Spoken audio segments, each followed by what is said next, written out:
So as we have become more dependent upon IT systems for us to do our job and to manage our systems, whether it's the MTA or whether it is our highway systems, our airports, we are creating a circumstance where we are ever more dependent upon these IT systems.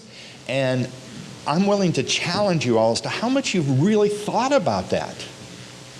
Have you really thought about the vulnerability of these systems? I want us to hire a white hat firm to attack our system. I don't know if you're familiar with white hats.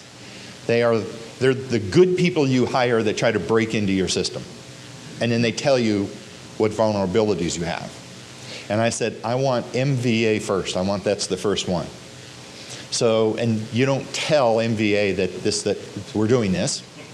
So we attack it, meaning they attack it, and they came back with 2 vulnerabilities. One of them was an old website that had been abandoned and never taken off the system. No one was really even aware that it was sitting out there. And that old website, they said, would give them complete access to our entire database. I'm wondering how many of you are thinking about how many websites have been created and when they were no longer useful were forgotten about. And then there was another issue that was relatively minor, and both of those issues were addressed within 12 hours of us being informed of them. Our systems are being probed hundreds of thousands of times a day.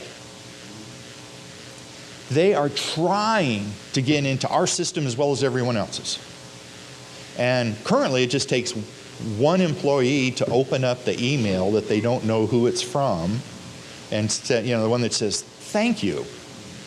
And you go, I wonder what that one was. So you open it up and all of a sudden now you have a virus that's going throughout your system. So what we have to have are these resilient systems that identify when this happens and can limit it to a very small impact. So you can see how we're moving along this. We're moving from a tools-based system to a cybercrime-based system, which is this integrated framework. We're putting more and more into the cloud, which supposedly is more secure. That concerns me when you do this, but that's where we're moving towards. And then the dynamic defense. So this dynamic defense is where we are headed to. And the sooner we can get there, I think the better it is for all of us.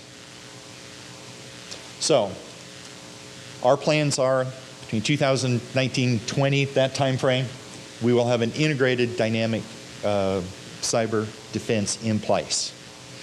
We spend about $4 million a year right now on cyber defense out of a $5.7 billion budget. So $4 million sounds like a lot, but in the context of our entire system, the protection that we are investing in is the protection of our customers, right? And frankly, our own reputation. If we lose this data, we violate the trust that we are given when our customers are providing us vital information.